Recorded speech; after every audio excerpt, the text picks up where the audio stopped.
Un jeune milliardaire tombe sur 4 petites filles pauvres en pleurs sur le trottoir. « Pourquoi pleurez-vous » leur demande-t-il. Elles le dévisagent et répondent « Personne ne veut de nous ». Choqué, il décide de les ramener chez lui. Des années plus tard, leur geste lui brisera le cœur.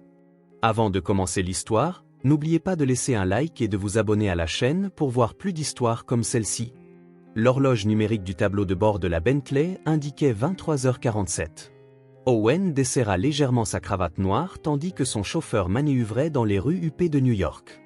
Une pluie fine avait commencé à tomber, et les gouttelettes glissaient sur la vitre teintée, déformant les lumières de la ville. « Richard, prenons un itinéraire différent aujourd'hui », dit Owen, sa voix basse brisant le silence à l'intérieur de la voiture. « Je suis fatigué de voir les mêmes bâtiments. » Le chauffeur acquiesça et tourna à droite au prochain coin de rue, s'éloignant du trajet habituel. Owen ferma les yeux un instant. La soirée caritative avait été comme toutes les autres, sourires forcés, conversations superficielles et beaucoup de photos.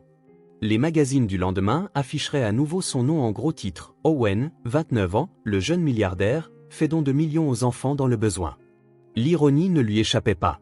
Il donnait des millions à des enfants qu'il ne rencontrerait jamais, puis rentrait dans un manoir où le seul bruit était celui de ses propres pas. « Monsieur, tout va bien ?» demanda Richard en regardant dans le rétroviseur. Owen ouvrit les yeux. « Oui, je réfléchissais, c'est tout. » La pluie s'intensifia et Richard ralentit. Il se trouvait dans un quartier résidentiel qu'Owen ne reconnut pas immédiatement. Des maisons modestes mais bien entretenues bordaient les deux côtés de la rue, un quartier de classe moyenne sans le faste excessif du quartier financier. C'est alors qu'il les vit. Sous la lueur jaunâtre d'un lampadaire, 4 petites silhouettes étaient blotties sur le trottoir.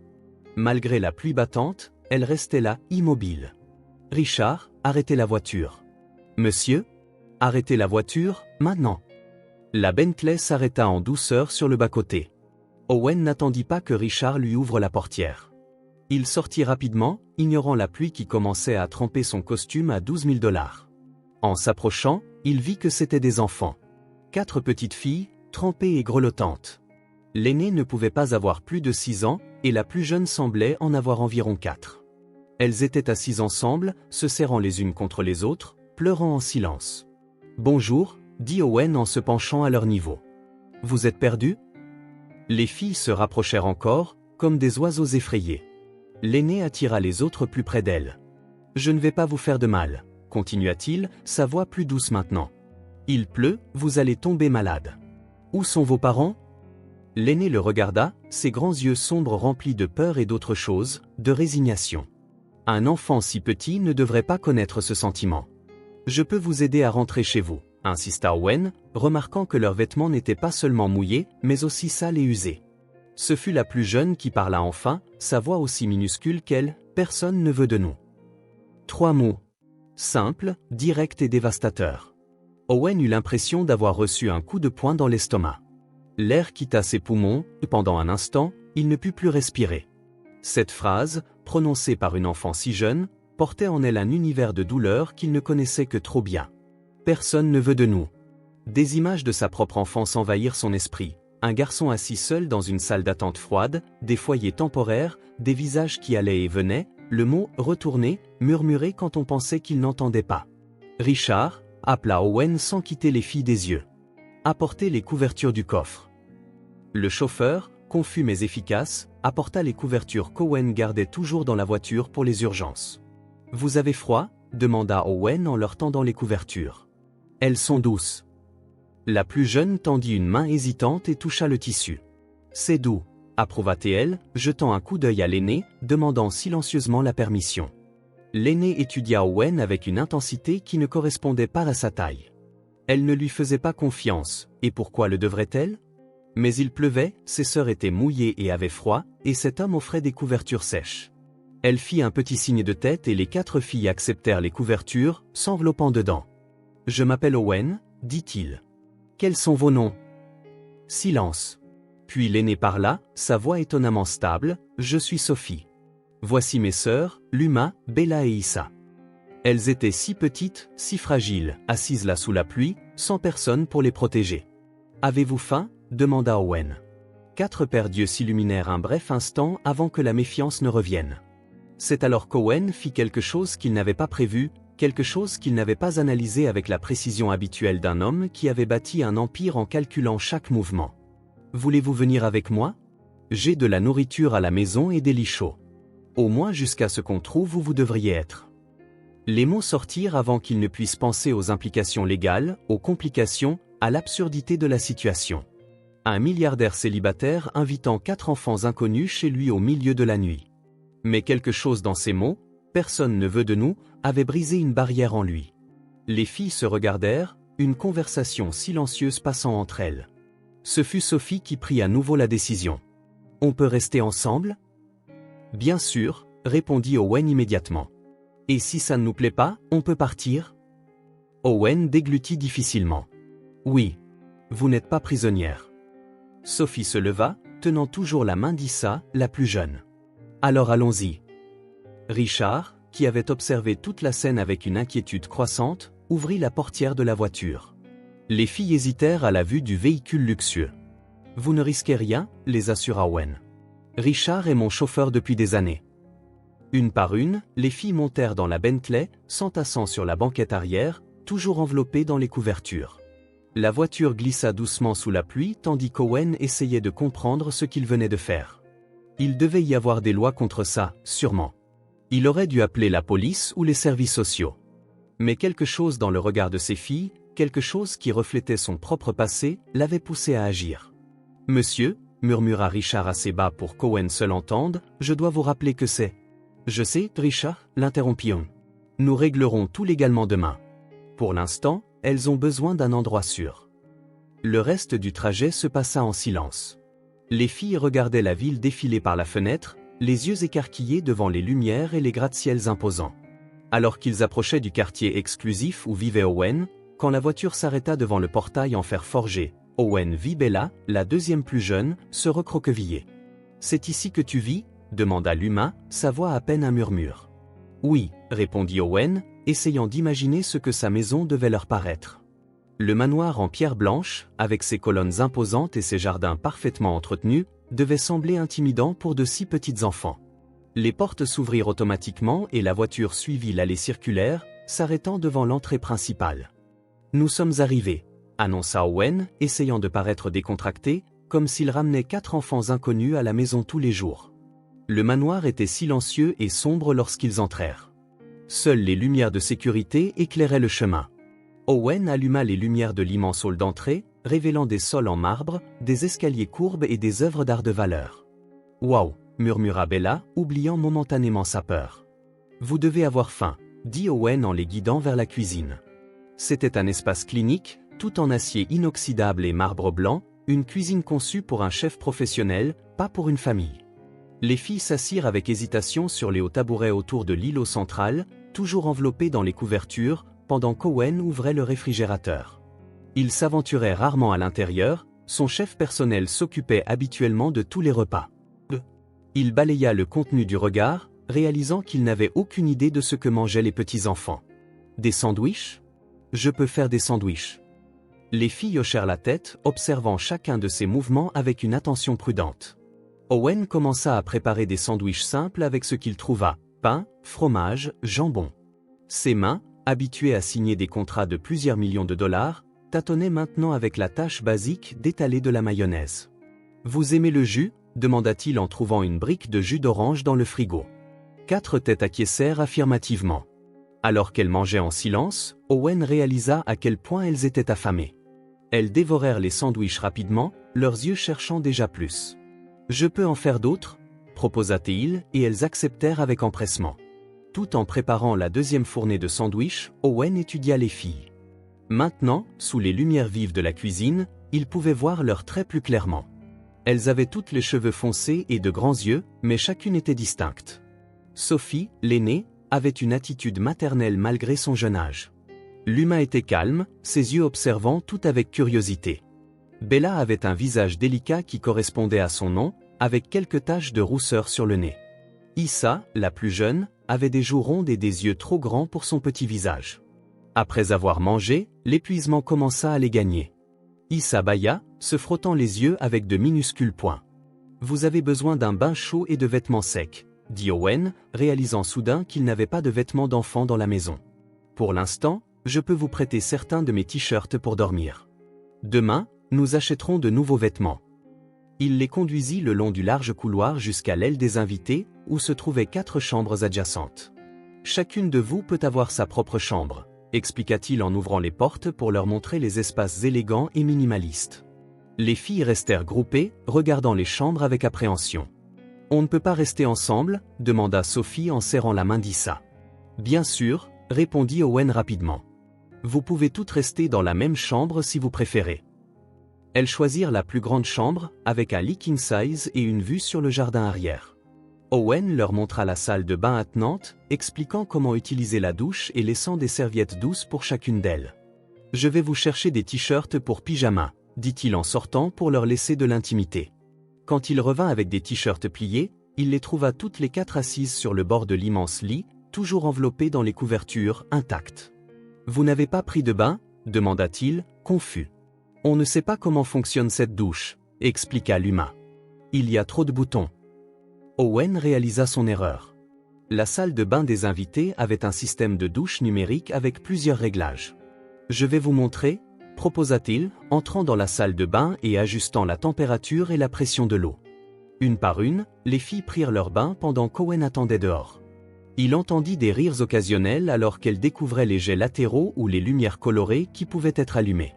Une fois qu'elles furent toutes propres et vêtues de ces t-shirts surdimensionnés, qui ressemblaient plus à des robes sur elles, Owen les ramena dans la chambre. « Vous pouvez dormir ici » dit-il en les aidant à monter sur le lit haut. Il y a des couvertures supplémentaires dans le placard si vous avez froid. Les filles se blottirent au centre du lit, comme des chiots cherchant la chaleur, au lieu de s'étaler sur le vaste espace. « Merci » dit Sophie formellement, comme si elle récitait quelque chose qu'elle avait appris. « Je vous en prie » répondit Owen, se sentant étrangement maladroit. « Si vous avez besoin de quoi que ce soit pendant la nuit, ma chambre est au bout du couloir, sur la droite. » Il hésita à la porte, regardant les 4 petites silhouettes sur le lit massif. Quelque chose dans cette image, des enfants perdus dans un espace beaucoup trop grand, résonnait profondément en lui. « Bonne nuit » dit-il finalement, éteignant la lumière principale et ne laissant que la lampe de chevet allumée. « Bonne nuit, monsieur Owen » répondirent-elles à l'unisson. Owen ferma la porte et descendit le couloir silencieux jusqu'à sa propre chambre. Le manoir, toujours si calme, contenait maintenant un silence différent, un silence attentif, comme si l'air même savait que quelque chose avait changé. Dans sa chambre, Owen s'assit sur le bord du lit, essayant de digérer les événements de la nuit. Il y avait 4 enfants qui dormaient dans sa maison. 4 enfants qu'il avait trouvés dans la rue. 4 enfants qui avaient dit « Personne ne veut de nous ». Il prit son téléphone, pensant appeler son avocat, mais s'arrêta. Que dirait-il ? « Salut Jeff, j'ai ramassé 4 enfants dans la rue et je les ai ramenés à la maison. C'est légal ? » Il savait que ça ne l'était pas. Demain, il réglerait tout. Il appellerait les services sociaux, expliquerait la situation, ferait ce qui était juste.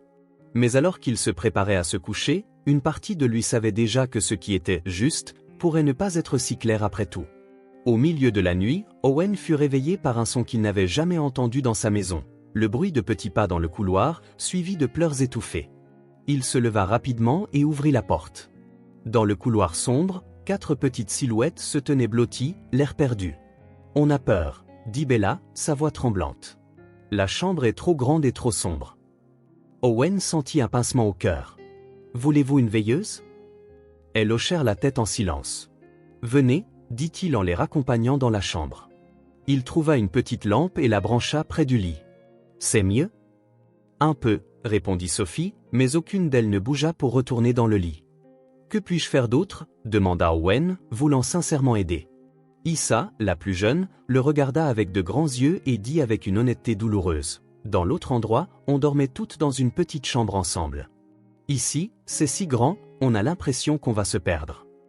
Owen regarda autour de la chambre spacieuse, la voyant soudain à travers leurs yeux. Ce qui était du luxe pour lui était une immensité intimidante pour elle. « Attendez ici » dit-il en sortant rapidement. Quelques minutes plus tard, il revint avec des oreillers et des couvertures supplémentaires.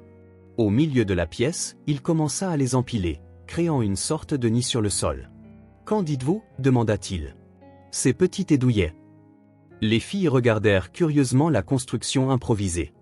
Comme une cabane, demanda Luma, une pointe d'excitation dans la voix pour la première fois. Exactement comme une cabane, confirma Owen, ajustant les oreillers pour former une barrière protectrice autour de l'espace. Une par une, les filles entrèrent dans le nid de couverture, s'installant ensemble dans l'espace plus petit et plus proche. Leurs petits corps se détendirent visiblement, réconfortés par la proximité des autres. Mieux, demanda Owen. 4 têtes endormies hochèrent la tête. Bonne nuit alors, dit-il en reculant vers la porte.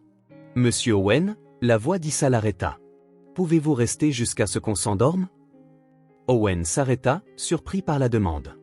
Bien sûr, répondit-il après un moment, s'asseyant par terre près de la cabane de couverture. En quelques minutes, leur respiration devint profonde et régulière. Pendant leur sommeil, les rides d'inquiétude sur leurs visages s'atténuèrent, et elles ressemblèrent enfin à ce qu'elles étaient vraiment, juste des enfants. Owen resta assis par terre, les regardant dormir, pleinement conscient que quelque chose d'irréversible s'était produit cette nuit pluvieuse. Cette simple déclaration dévastatrice, « Personne ne veut de nous », avait trouvé un écho profond en lui, et sans planifier, sans calculer les risques ou les conséquences, il avait répondu de la seule manière que son cœur autrefois brisé pouvait, « Moi, si ». 3 jours après avoir ramené les filles à la maison, Owen réalisa qu'il avait besoin d'aide. Les 4 petites quittaient à peine la chambre d'amis, dormant toujours dans la cabane de couverture qu'il avait improvisée.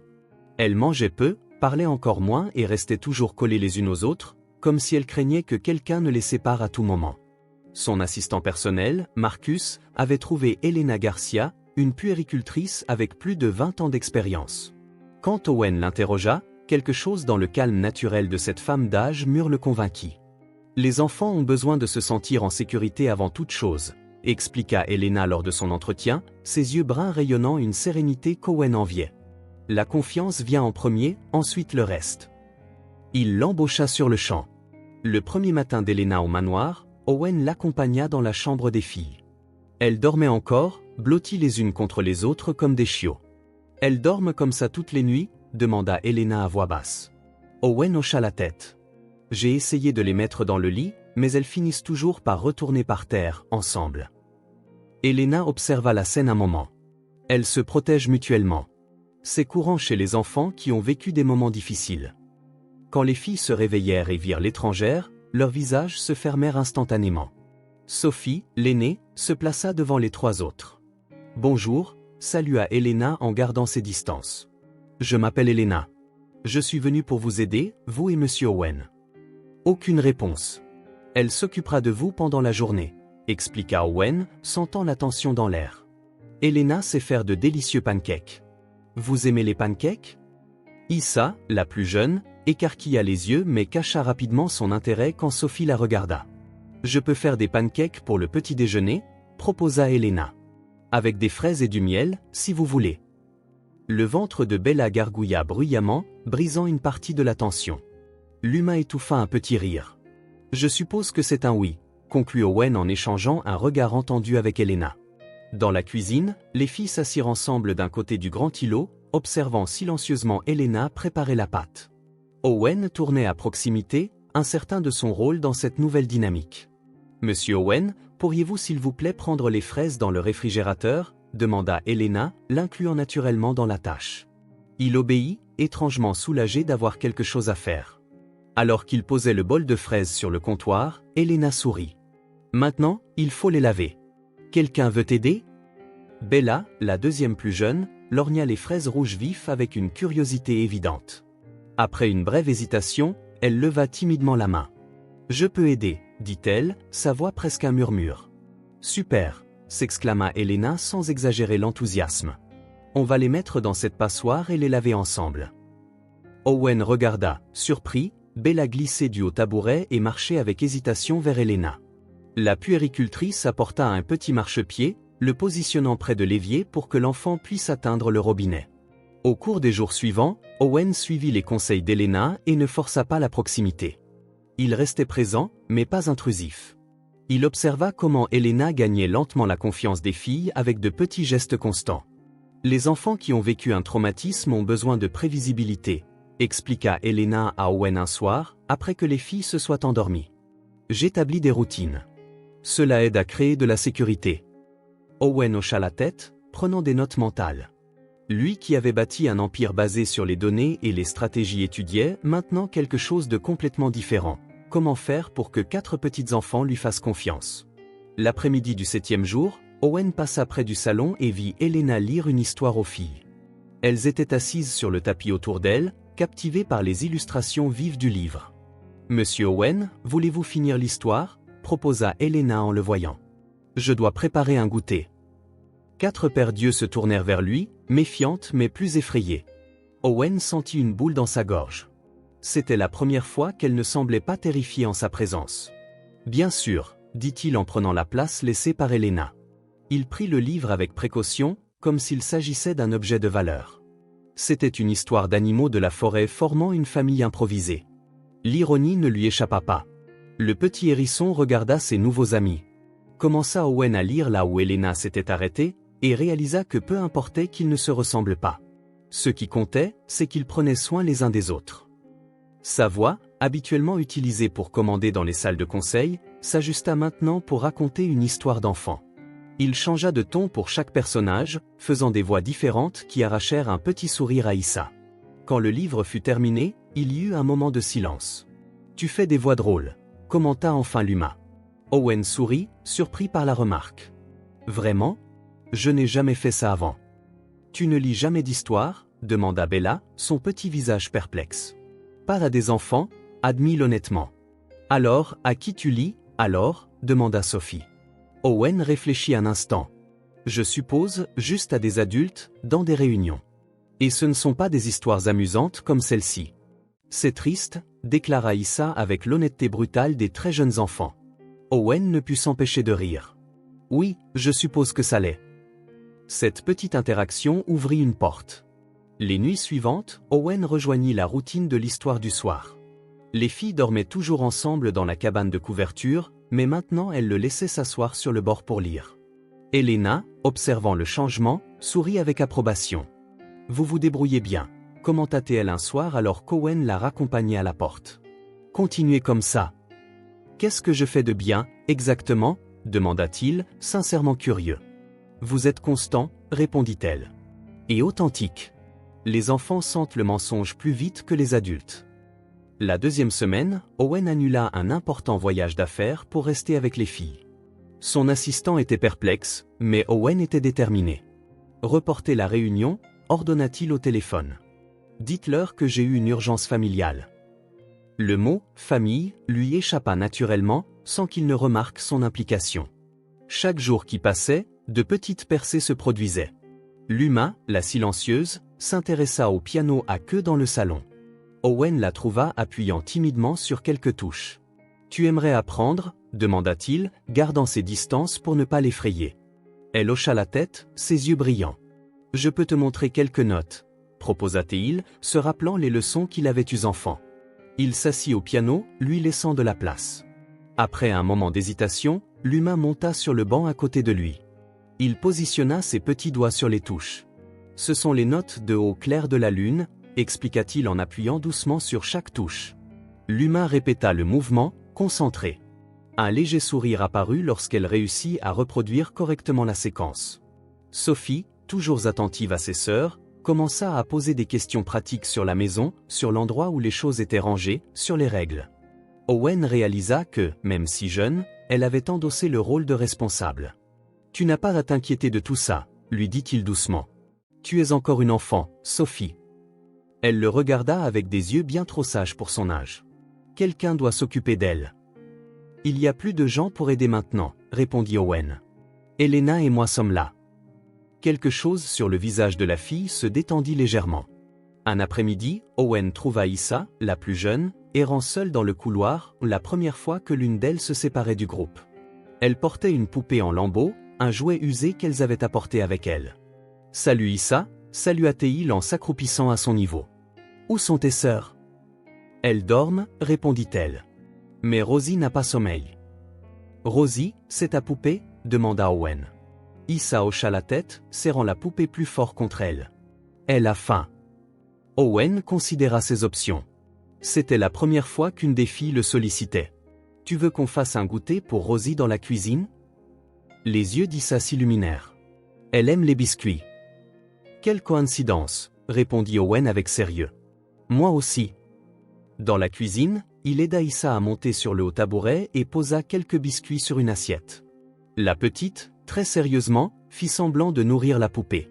Rosie dit merci, annonça-t-elle formellement. De rien, Rosie, répondit Owen en jouant le jeu. Issa l'étudia un moment. Tu sais qu'elle n'est pas vraie, hein? Owen sourit. Oui. Mais c'est amusant de faire semblant parfois. Issa hocha la tête comme s'il avait passé une sorte de test. Les autres poupées ont faim aussi. Elles ont des noms? Oui. La poupée de Sophie s'appelle Luna, celle de Luma s'appelle Étoile, et celle de Bella s'appelle Fleur. Owen mémorisa chaque nom, reconnaissant leur importance. On peut apporter des biscuits pour toutes. Dans les jours qui suivirent, il s'efforça d'appeler chaque poupée par son nom correct, remarquant les sourires surpris sur les visages des filles quand il s'en souvenait. C'étaient de petits détails, mais ils faisaient une différence. Les repas, autrefois silencieux et tendus, commencèrent à inclure de petites bribes de conversation. Les filles mangeaient toujours avec parcimonie, il faut du temps pour que le corps comprenne qu'il y aura des repas réguliers, expliqua Elena, mais elles ne cachaient plus de nourriture dans leur poche pour plus tard. Elena prépara également Owen aux crises de colère occasionnelles. C'est normal, le rassura-t-elle après que Bella eut une crise de larmes parce que sa chaussette lui semblait bizarre. Les jeunes enfants ont une capacité limitée à traiter les émotions et elles ont beaucoup vécu. Un matin, Owen préparait le petit déjeuner pendant que les filles prenaient leur place habituelle à table. Elena avait son jour de congé. Il pressait des citrons pour faire du jus frais. « Tu veux goûter ?» proposa-t-il en versant de petites quantités dans des tasses. Bella fut la première à siroter. Tout son visage se tordit dans une grimace exagérée, les yeux plissés et les lèvres pincées par l'acidité du citron. Owen ne put s'en empêcher, un rire court et inattendu lui échappa. Les 4 filles se figèrent, le regardant fixement, surprises. Owen réalisa que c'était la première fois qu'il riait devant elles.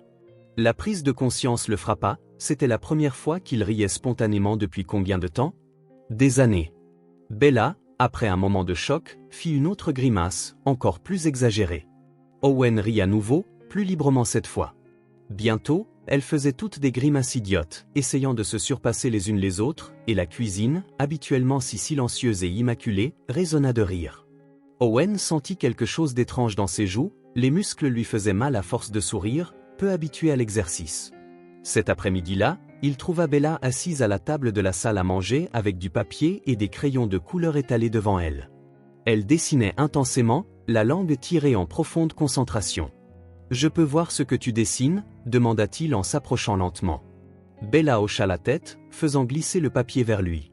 C'était un dessin d'enfant typique, des bons hommes allumettes avec de grosses têtes et des expressions simples. Mais ce qui attira l'attention d'Owen fut la composition, 5 personnages se tenant la main.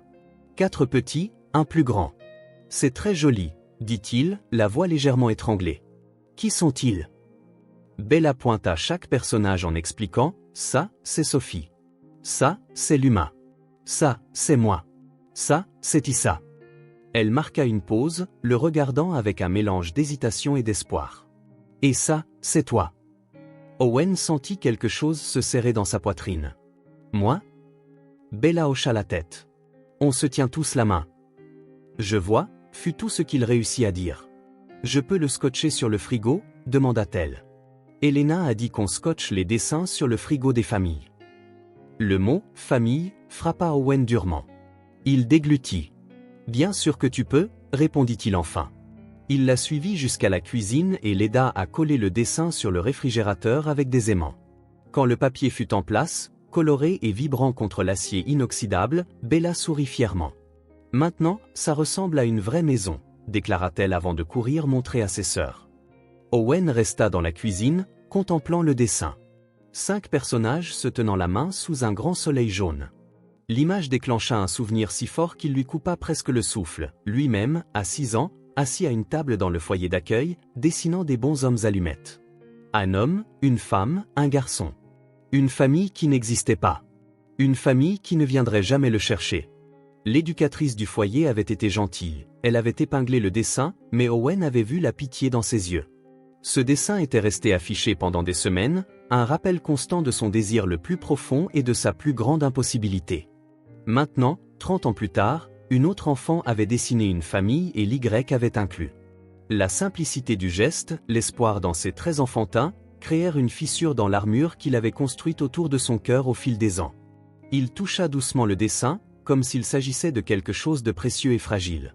À cet instant, il réalisa qu'il ne donnait pas seulement refuge à 4 petites filles, elle comblait aussi un vide en lui qu'il ne savait pas pouvoir être rempli. Owen. La voix excitée d'Issa le tira de ses pensées. Elle courut vers lui, suivie par les 3 autres. Bella a dit que tu l'as laissé mettre le dessin sur le frigo. Il sourit, remarquant qu'elle ne l'appelait plus monsieur. Oui, et il est parfait là, répondit-il. Je peux dessiner quelque chose pour le frigo aussi, demanda timidement Luma. Bien sûr. Tous vos dessins peuvent aller sur le frigo. Sophie, toujours la plus sérieuse et prudente, l'étudia un moment. Pourquoi tes yeux sont mouillés, demanda-t-elle. Owen n'avait pas remarqué l'humidité dans ses yeux. Parfois, on est ému quand on est heureux, expliqua-t-il.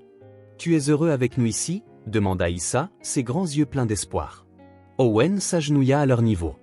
Très heureux, répondit-il sincèrement. Pour la première fois depuis qu'il les avait ramenés à la maison, Issa fit un pas en avant et le serra spontanément dans ses bras. Un câlin rapide et timide, mais un câlin néanmoins. On est heureux aussi, murmura-t-elle avant de se retirer. Cette nuit-là, alors qu'il leur lisait leur histoire du soir, Owen remarqua la différence. Les filles dormaient toujours ensemble dans leur nid de couverture improvisé, mais maintenant elles le laissaient s'asseoir plus près. Issa posa même sa tête sur son bras pendant qu'il tournait les pages.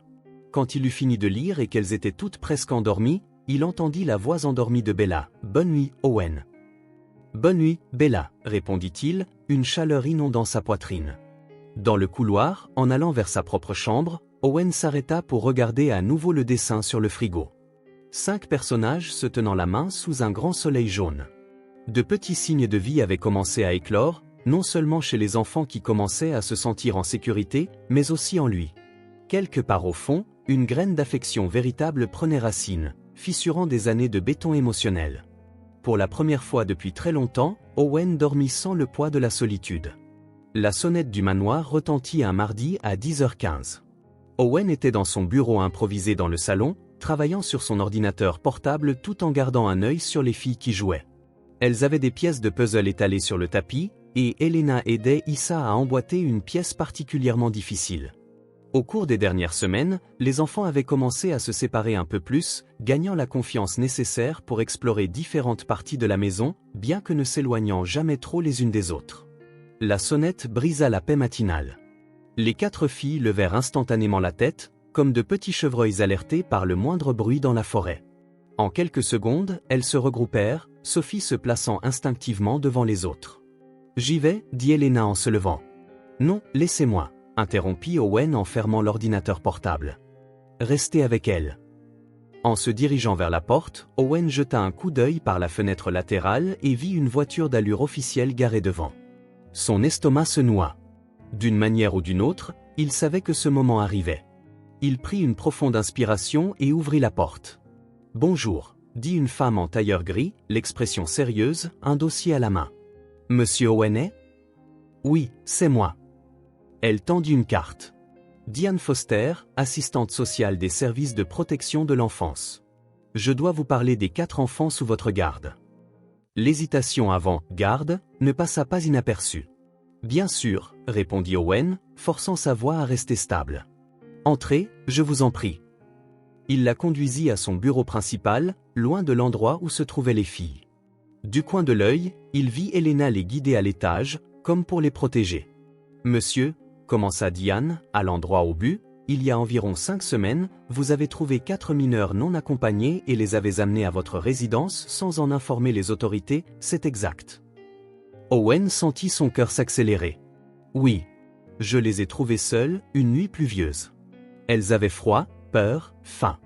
Ma seule pensée a été d'assurer leur sécurité immédiate. »« Et pourquoi n'avez-vous pas contacté les SPE ou la police le lendemain matin ?» demanda Diane, son ton neutre mais ferme.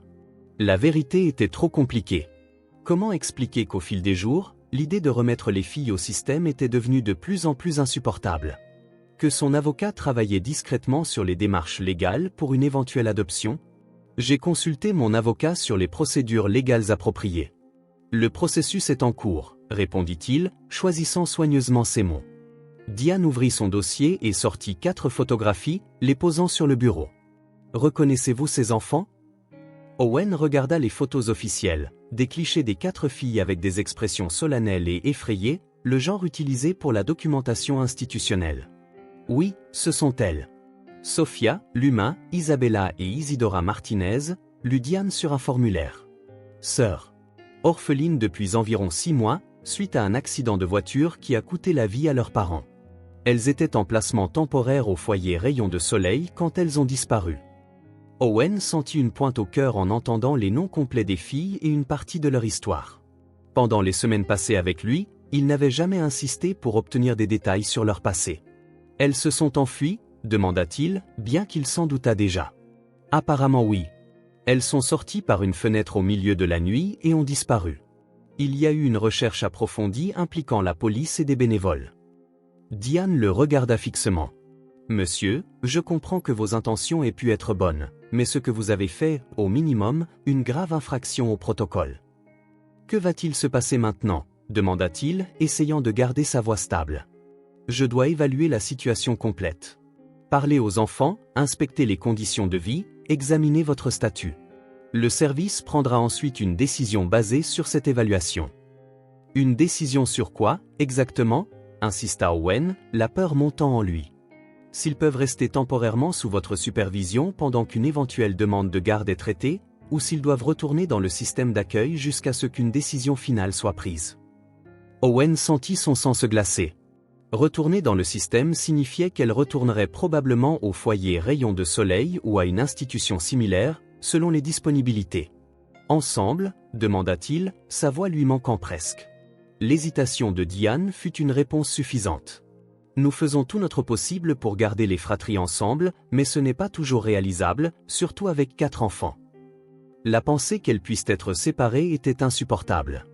Owen se souvint comment elles s'accrochaient les unes aux autres ces premières nuits, comme si leur plus grande peur était d'être déchirées.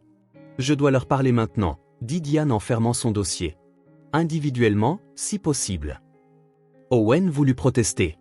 Les filles commençaient à peine à se sentir en sécurité, et maintenant elles allaient être interrogées par une étrangère. Mais il savait que toute résistance ne ferait qu'empirer les choses. Bien sûr. Je vais les appeler. Dans le couloir, il trouva Elena qui attendait, l'inquiétude gravée sur son visage. Elle est des SPE, expliqua-t-il à voix basse. Elle doit parler aux filles. Individuellement. Elles sont dans la chambre, répondit Elena. Depuis qu'elles ont entendu la sonnette, elles se sont regroupées à nouveau, comme au début. Elles ont peur, Owen. Il monta les escaliers d'un pas lourd. Dans la chambre, les 4 étaient assises sur le lit, non plus sur le nid de couverture, mais toujours blotties les unes contre les autres comme au premier jour. Les filles, commença-t-il en s'asseyant sur le bord du lit, il y a une dame ici qui doit vous parler. Une assistante sociale. Elle veut juste s'assurer que vous allez bien. Est-ce qu'elle va nous emmener? Demanda Sophie sans détour, ses grands yeux sombres fixés sur lui.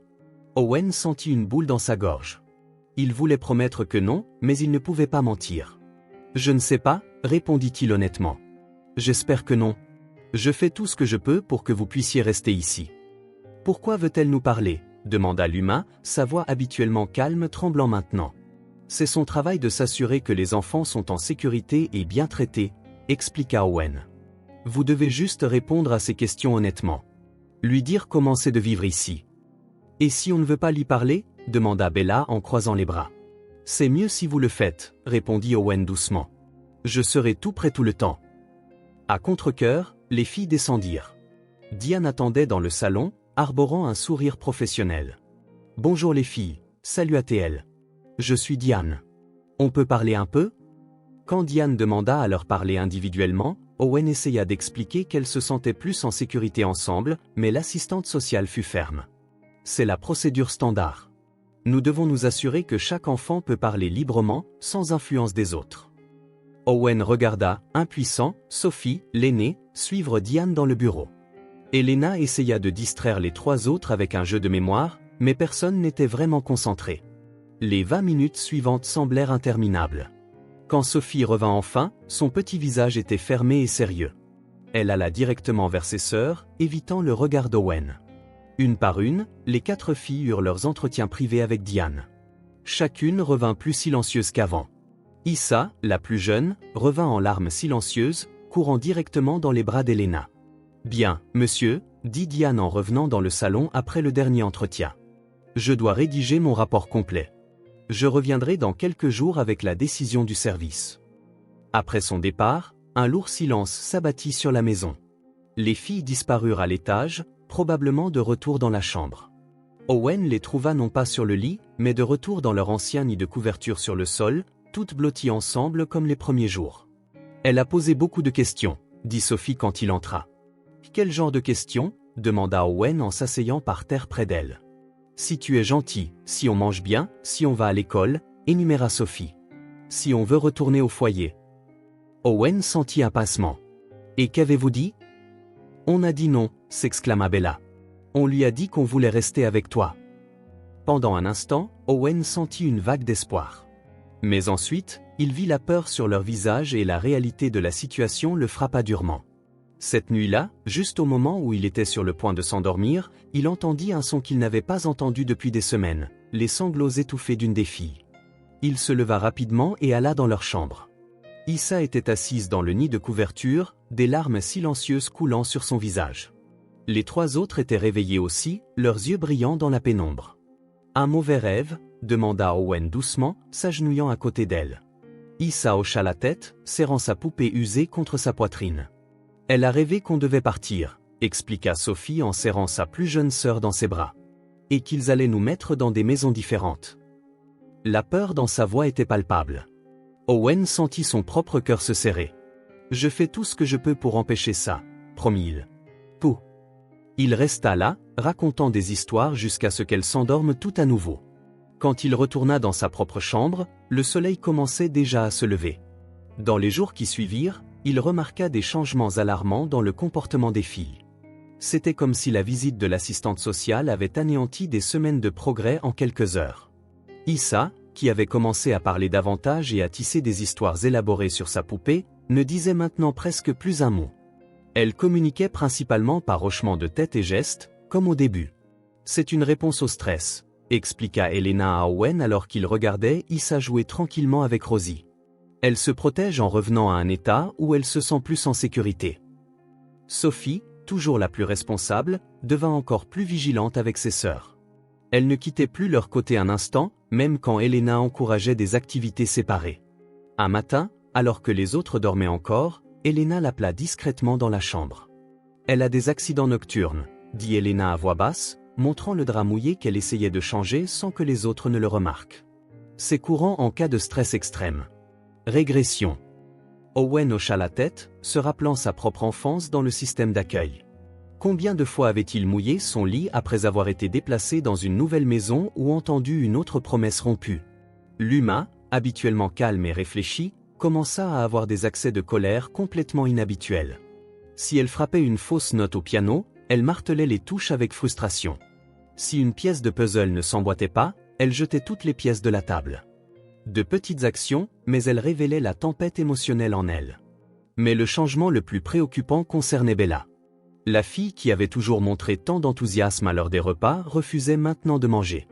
Elle s'asseyait à table, fixait son assiette et se contentait de pousser sa nourriture. « Je n'ai pas faim », disait-elle systématiquement, bien que son petit corps commençât à montrer des signes de perte de poids. Elle essaie de reprendre le contrôle, expliqua Elena lors d'une conversation tardive dans la cuisine. Quand les enfants sentent qu'ils perdent le contrôle sur les grandes choses de la vie, ils essaient parfois de contrôler ce qu'ils peuvent. Et la nourriture en fait partie. Elena suggéra des stratégies pour chaque situation. Patience avec Issa, réassurance pour Sophie, limite ferme pour Luma et petite victoire pour Bella. Owen suivit chaque recommandation religieusement, désespéré de les aider à se sentir à nouveau en sécurité. Mais le 6e jour après la visite de Diane, lors d'une soirée particulièrement difficile où Luma avait brisé un verre exprès et Bella n'avait rien mangé au dîner, Owen sentit sa propre peur et sa frustration monter.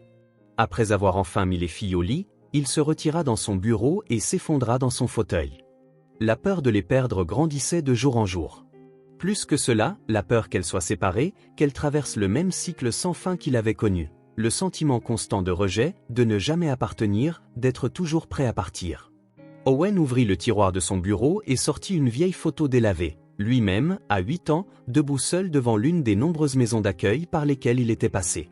Son jeune visage était sérieux, ses yeux portant déjà le poids de trop nombreux adieux.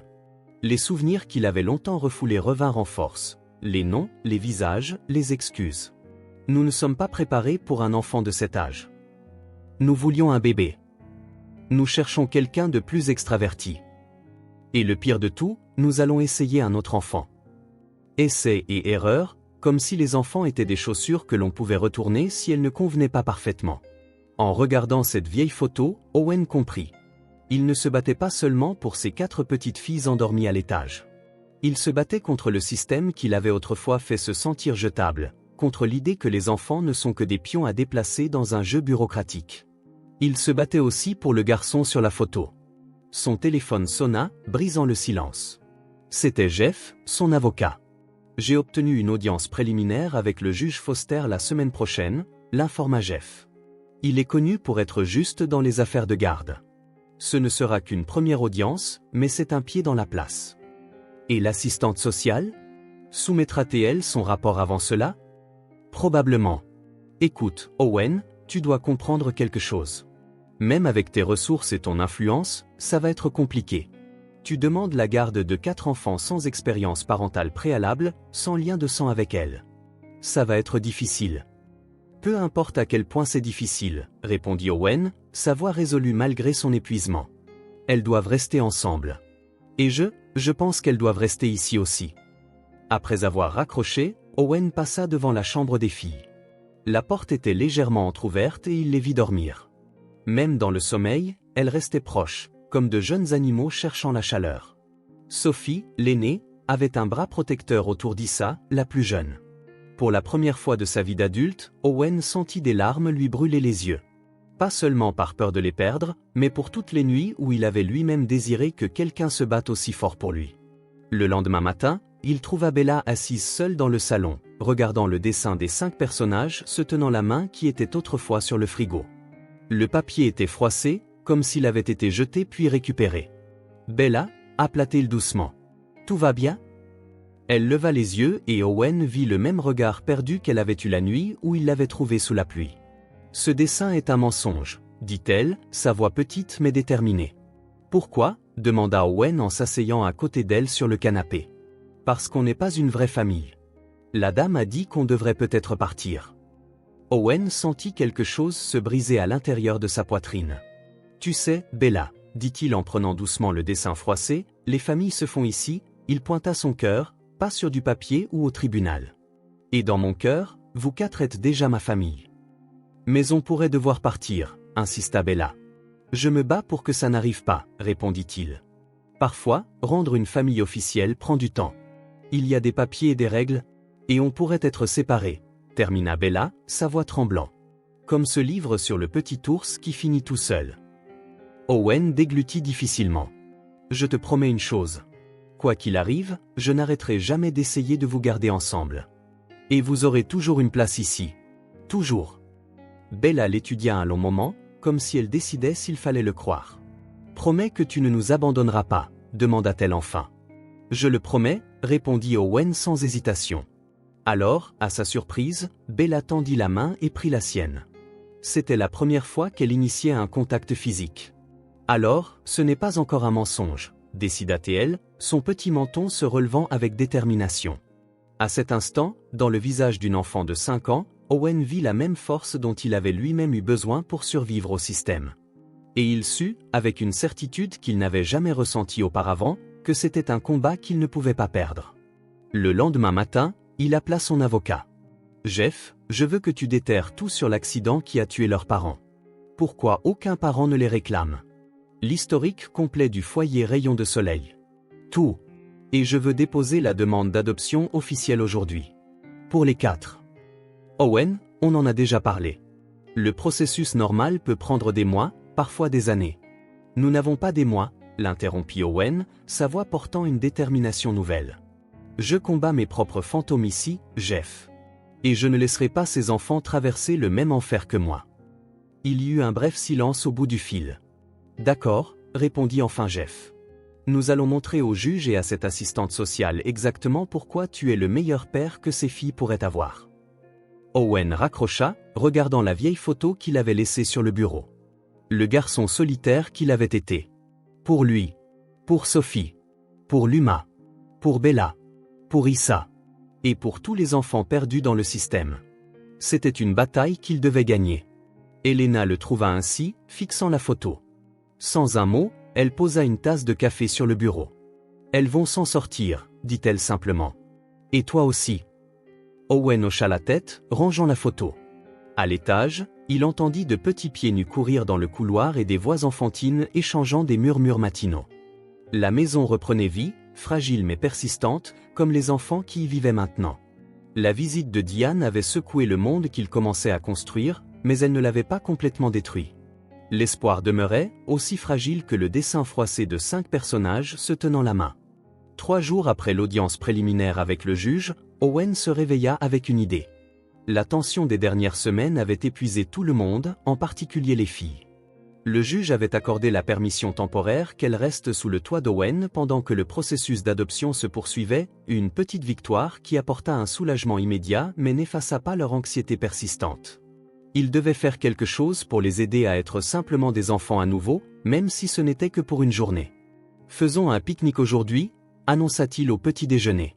4 pères Dieu se tournèrent vers lui avec des expressions allant de la surprise au scepticisme. « C'est quoi un pique-nique » demanda Issa, brisant le silence qu'elle avait largement maintenu depuis la visite de l'assistante sociale.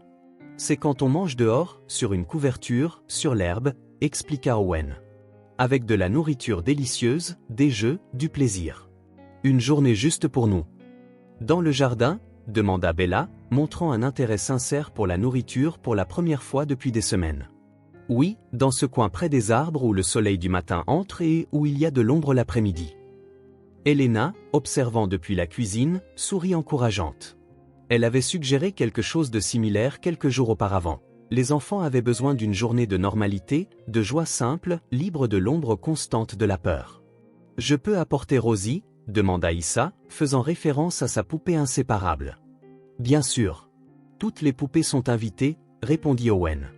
Un léger sourire vacilla sur le visage de Sophie, le premier depuis des jours. « On peut t'aider à faire les sandwichs ? » C'est le plan. Nous allons tout préparer ensemble. La matinée devint un tourbillon d'activités dans la cuisine. Chaque fille avait une tâche. Sophie, l'aînée, aida à couper les sandwichs en triangles parfaits. Luma arrangea les fruits sur un plateau coloré. Bella, qui avait refusé de manger, s'illumina étonnamment en décorant des biscuits avec du glaçage. Issa, la plus jeune, était responsable des serviettes, les pliant en formes inégales qu'elle insistait être des papillons spéciaux. Elena prépara un panier en osier qu'elle avait trouvé au sous-sol, le garnissant d'un tissu à carreaux rouges et blancs. Tout pique-nique a besoin d'un panier approprié, expliqua-t-elle en faisant un clin d'œil à Owen. À midi, tout était prêt. Owen porta le panier et une grande couverture tandis que les filles apportaient leurs poupées et quelques jouets. Elena, sentant que ce moment devait être juste pour eux, offrit une excuse pour ne pas se joindre à eux. « Je dois organiser quelque chose à l'intérieur. Amusez-vous bien. » Le jardin du manoir était vaste et bien entretenu. Owen choisit un endroit sous un grand chêne où l'herbe était douce et la lumière du soleil filtrait doucement à travers les feuilles. Il étendit la couverture et aida les filles à installer leur « camp », comme Bella décida de l'appeler. « Les poupées vont au milieu », ordonna solennellement Issa, pour qu'elle n'ait pas peur. Owen obéit, réprimant un sourire. C'était la plus longue phrase qu'Issa avait prononcée depuis des jours. Quand tout fut arrangé, ils s'assirent en cercle, les filles et leurs poupées d'un côté, Owen de l'autre. Il versa le jus et distribua les sandwichs. « On peut porter un toast ?» suggéra-t-il en levant son gobelet en plastique. « À quoi ?» demanda Luma, l'imitant avec hésitation. Owen réfléchit un instant. « À notre journée. À être ensemble. À ne pas avoir de gens curieux qui posent des questions », ajouta Bella, surprenant tout le monde par sa franchise. Ils rirent et trinquèrent. À la surprise d'Owen, Bella mangea la moitié d'un sandwich, le premier repas substantiel qu'elle prenait depuis des semaines. Sophie, toujours à surveiller ses sœurs, remarqua et échangea un regard entendu avec Owen, mais ne dit sagement rien. Après le repas, Owen sortit une surprise du panier, un frisbee coloré. Quelqu'un sait jouer ? Personne ne savait. Alors il leur apprit. Au début, elle manquait plus qu'elle n'attrapait, ce qui provoqua des rires lorsque le frisbee atterrissait dans des endroits aléatoires. Luma faillit renverser un vase cher, et elles se figèrent toute une seconde avant d'éclater de rire nerveux quand Owen fit semblant de s'évanouir sous le choc.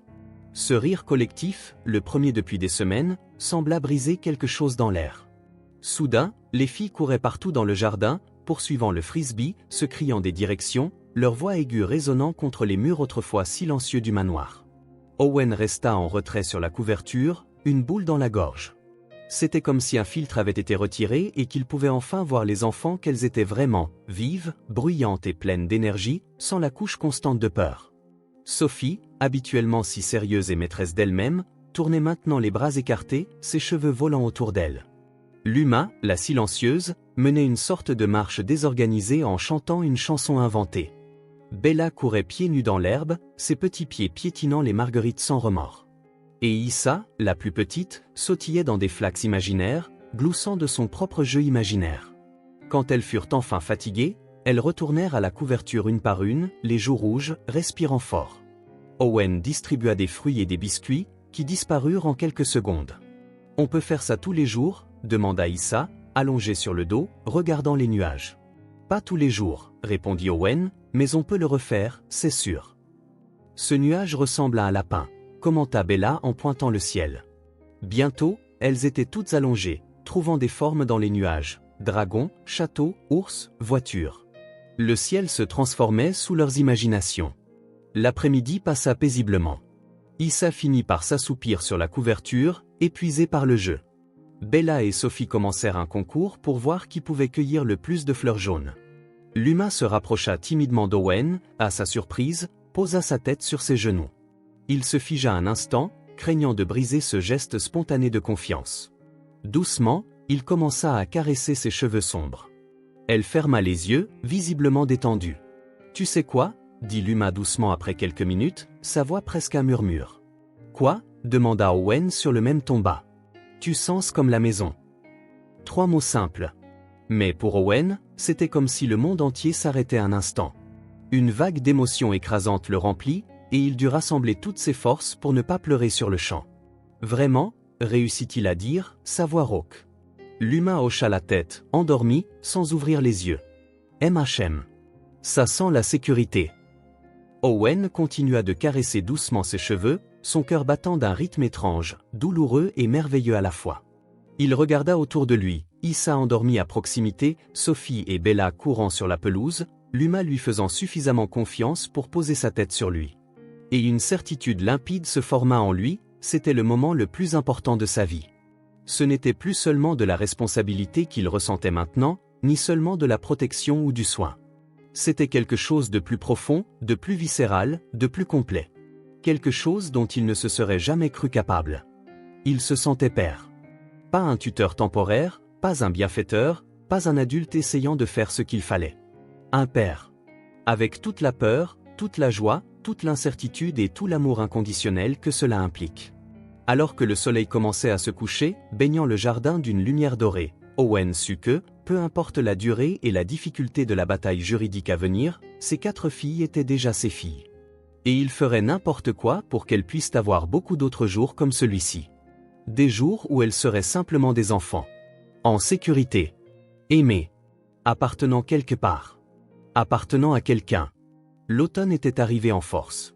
Des feuilles dorées et rouges couvraient la cour, quelques jours plus tôt, ils avaient fait le pique-nique. La nuit tombait plus tôt maintenant, et l'air portait un frisson annonciateur de l'hiver. Owen était dans son bureau, examinant les documents que Jeff avait envoyés plus tôt. Le processus d'adoption avançait lentement, avec d'autres audiences prévues et d'autres évaluations en attente. Mais chaque obstacle franchi rendait la possibilité d'une famille officielle plus réelle. Dehors, le vent commença à hurler, faisant vibrer les fenêtres. Les prévisions avaient annoncé une tempête majeure, et les nuages sombres qui s'étaient accumulés tout au long de la journée promettaient une nuit agitée.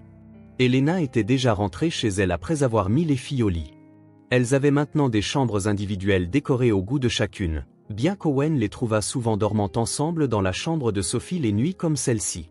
Le premier grondement de tonnerre retentit au loin, un grognement sourd qui fit lever les yeux à Owen de ses documents.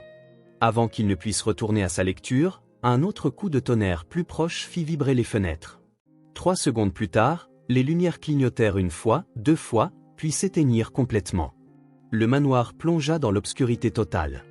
Merveilleux, marmonna Owen en allumant la lampe de poche de son téléphone. Il savait où étaient rangées les bougies et les lanternes de secours, mais il devait d'abord vérifier les filles. Alors qu'il montait les escaliers dans la faible lumière, il entendit un cri aigu venant d'en haut, suivi de sanglots. Il sprinta, montant les marches 2 par 2. Dans le couloir, il trouva 4 petites silhouettes blotties ensemble, éclairées seulement par la faible lueur des veilleuses à piles dans les prises. Sophie tenait une lampe licorne, essayant de réconforter Issa qui pleurait ouvertement. « Eh, ça va ?» dit Owen en s'approchant. « C'est juste une panne de courant à cause de la tempête. »« Quand est-ce que ça va revenir ?» demanda l'humain, sa voix tremblante. « Peut-être dans quelques heures, peut-être pas avant demain, » répondit-il honnêtement. Un autre coup de tonnerre, plus fort que les précédents, secoua la maison.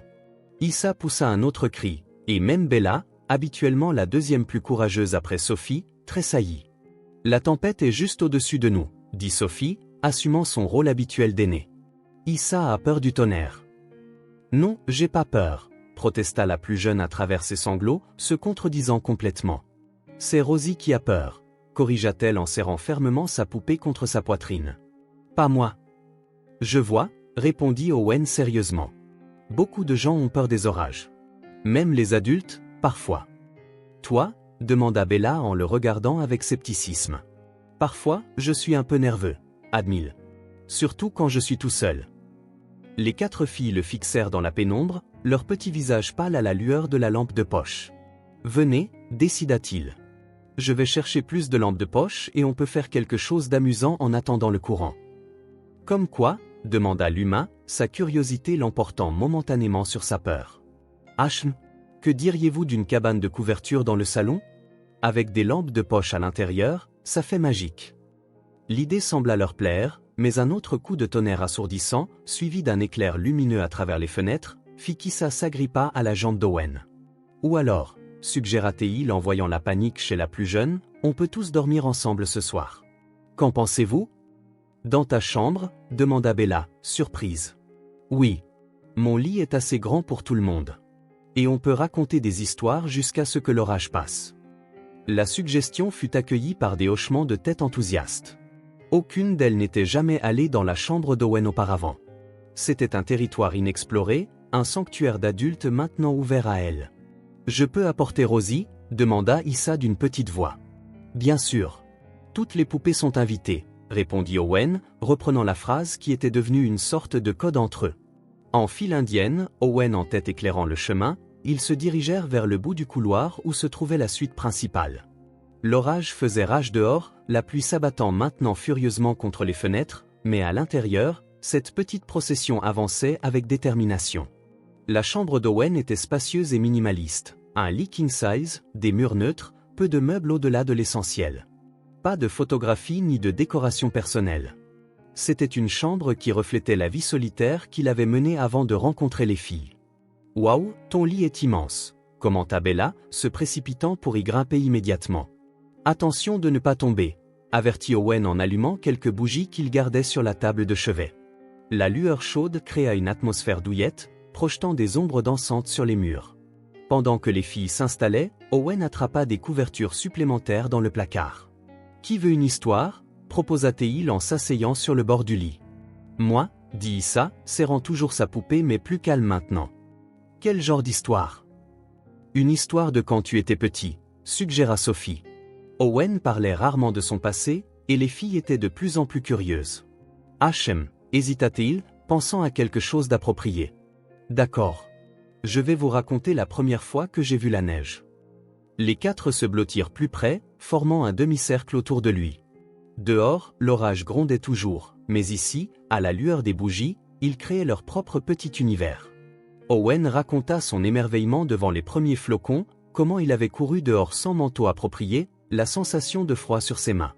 C'était un souvenir heureux, l'un des rares de son enfance turbulente qui ne faisait pas mal à évoquer. Après la première histoire, il y en eut une autre, puis une autre.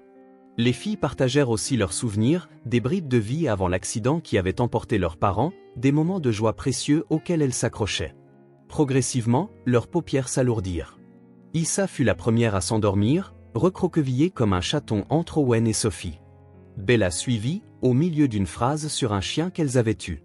Luma tint un peu plus longtemps, mais céda bientôt aussi à l'épuisement. Sophie, comme toujours, fut la dernière. Elle resta éveillée délibérément, comme si elle montait la garde.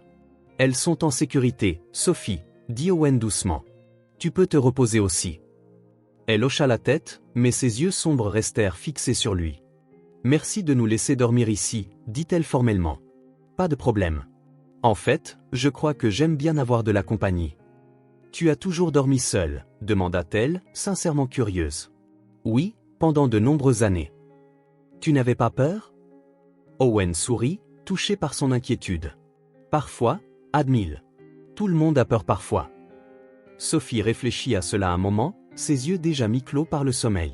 « Bonne nuit, John, » murmura-t-elle, se laissant enfin aller. « Bonne nuit, Sophie. » En quelques minutes, elle dormait profondément elle aussi. Owen resta assis, contemplant les 4 petites silhouettes éparpillées sur son lit, chacune dans sa position unique. Sophie étendue droite, Luma en boule, Bella affalée sur le ventre les bras écartés, Issa blottie comme un bébé. Doucement, pour ne pas les réveiller, il se glissa parmi elles. Instantanément, comme si elle sentait sa présence même dans le sommeil, les filles bougèrent légèrement vers lui. Issa agrippa sa chemise de sa minuscule main. Luma posa sa tête sur son bras. Bella jeta une jambe par-dessus lui. Et Sophie, bien qu'endormie, sembla se détendre un peu plus. L'orage faisait rage dehors, mais dans cette chambre, Owen ressentit une paix qu'il n'avait jamais connue.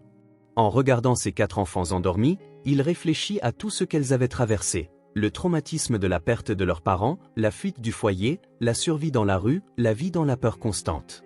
Pourtant, elles étaient là, lui faisant suffisamment confiance pour s'endormir dans ses bras.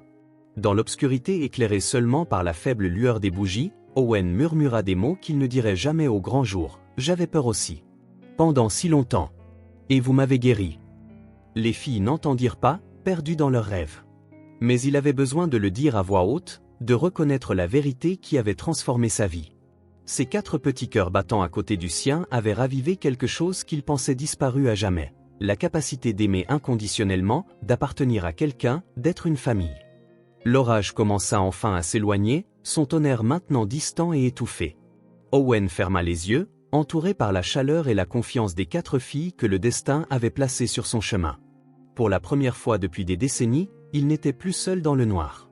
La veille de l'audience finale se leva avec une lumière dorée brillant sur le manoir. Près de 3 mois plus tôt, 4 petites vies s'étaient entrelacées avec celle d'Owen. La date qui déciderait de tout était enfin arrivée. Demain, le juge annoncerait si l'adoption serait accordée ou non. Owen avait à peine dormi. Il avait passé la nuit à parcourir des documents avec Jeff, son avocat, préparant des réponses à toutes les questions possibles. Tout devait être parfait. L'assistante sociale, Diane, ferait une dernière visite aujourd'hui, une évaluation finale qui pourrait fortement influencer la décision du juge. « Les filles sont prêtes ?» demanda-t-il à Elena quand elle arriva à 8 heures. « Comme d'habitude. Sophie aidait les autres à choisir leurs vêtements quand je suis montée, » répondit Elena en accrochant son manteau. Elle semblait calme, compte tenu des circonstances. Owen hocha la tête, reconnaissant pour la 1000e fois d'avoir Elena à ses côtés. Elle était devenue non seulement la nounou des filles, mais une alliée essentielle, quelqu'un qui comprenait vraiment ce qui était en jeu. « Je vais leur parler » dit-il en montant les escaliers. Le couloir supérieur était silencieux, ce qui était inhabituel à cette heure.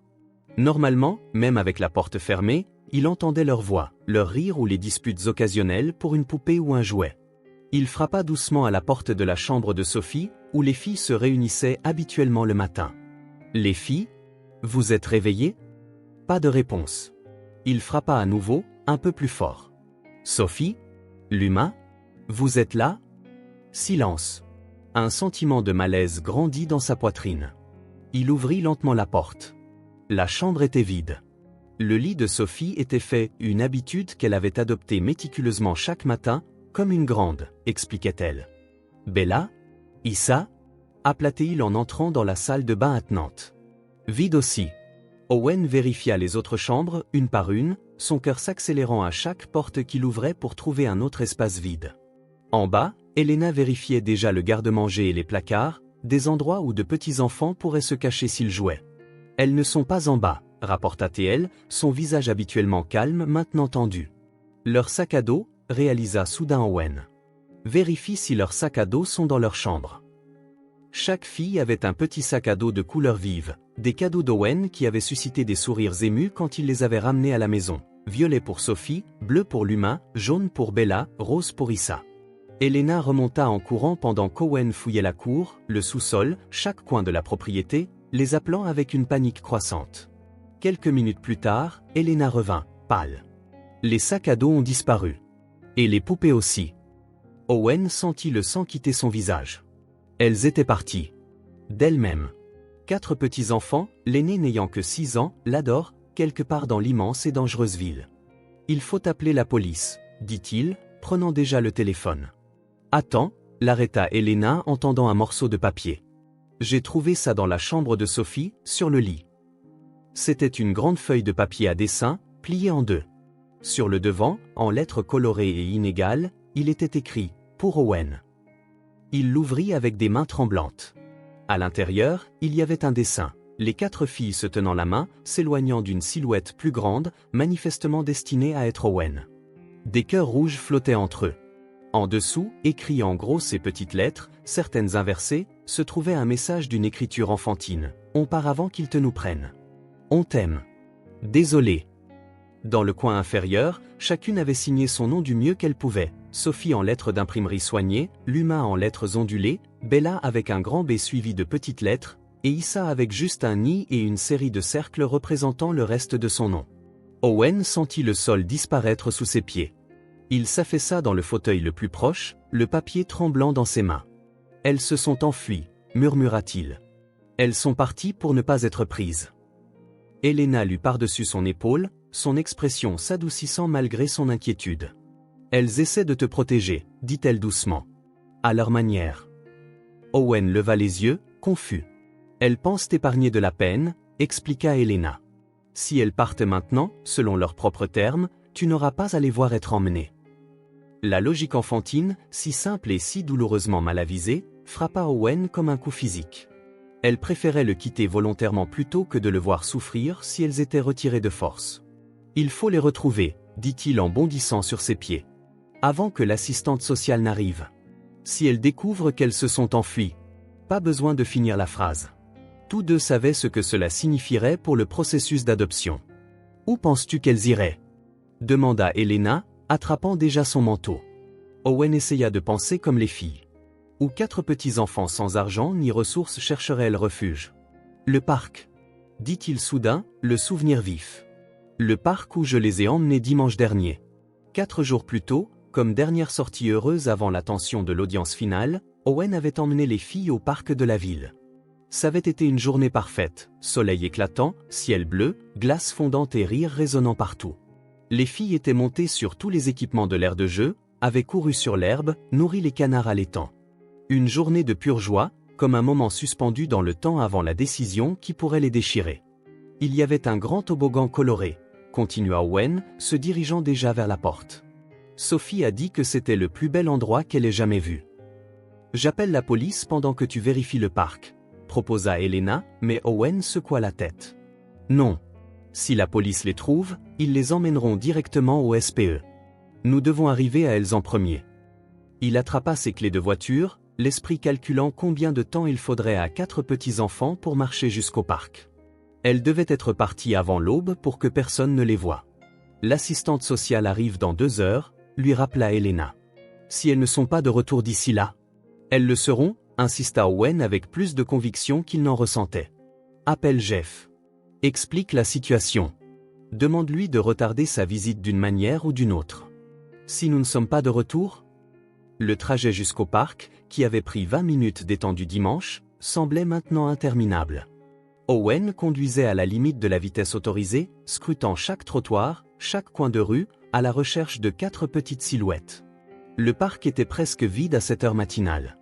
Quelques joggeurs matinaux, un homme promenant son chien, une femme lisant sur un banc. Pas d'enfants. Owen se gara et sauta dehors, le cœur battant. Le parc était grand, avec des aires de jeu, des jardins, un petit étang et des allées bordées d'arbres. Sophie, appela-t-il, sa voix résonnant. Luma. Bella. Issa.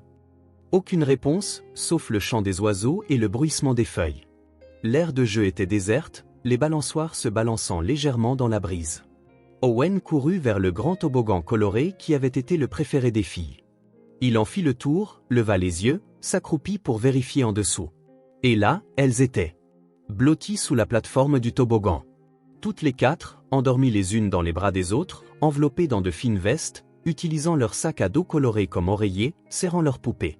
Pendant un instant, Owen ne put bouger, paralysé par le soulagement et une vague d'émotion écrasante qui lui coupa le souffle. Elles étaient en sécurité. Elles allaient bien. Sophie fut la première à ouvrir les yeux, son sommeil léger d'aînée toujours en alerte. En voyant Owen, son visage se remplit d'un mélange complexe, soulagement, honte, détermination, tout à la fois. « Tu nous as trouvés », dit-elle simplement. Son mouvement réveilla les autres. Luma se frotta les yeux endormis, Bella cligna des yeux, confuse, et Issa, encore à moitié endormie, pointa Owen du doigt et murmura « C'est lui ». « Qu'est-ce que vous faites ici ?» réussit enfin à dire Owen, la voix tendue par l'émotion.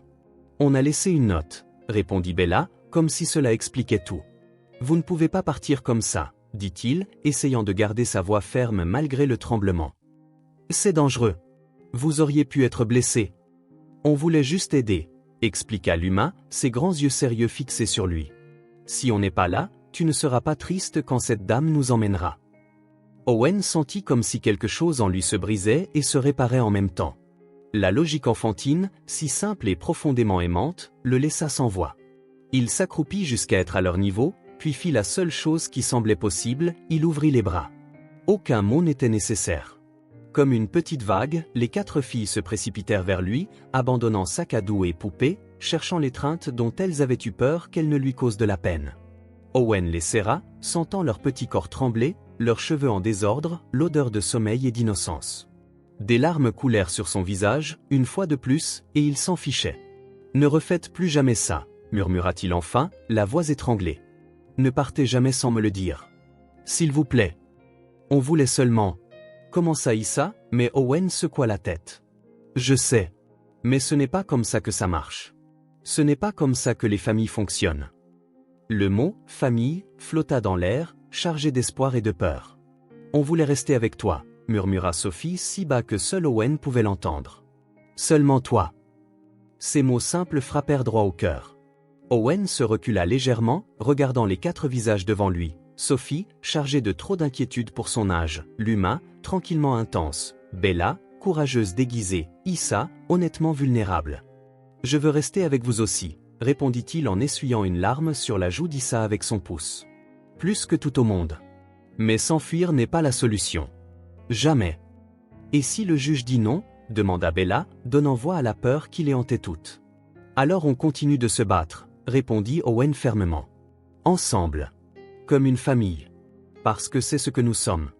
Peu importe ce que dit un juge. » Sophie l'étudia avec ses yeux trop vieux pour son petit visage. « Promets que tu ne nous abandonneras pas. Je le promets. De tout mon cœur. » Six petites mains se tendirent vers lui dans un geste qui était devenu symbolique entre eux, touchant son cœur pour sceller une promesse importante.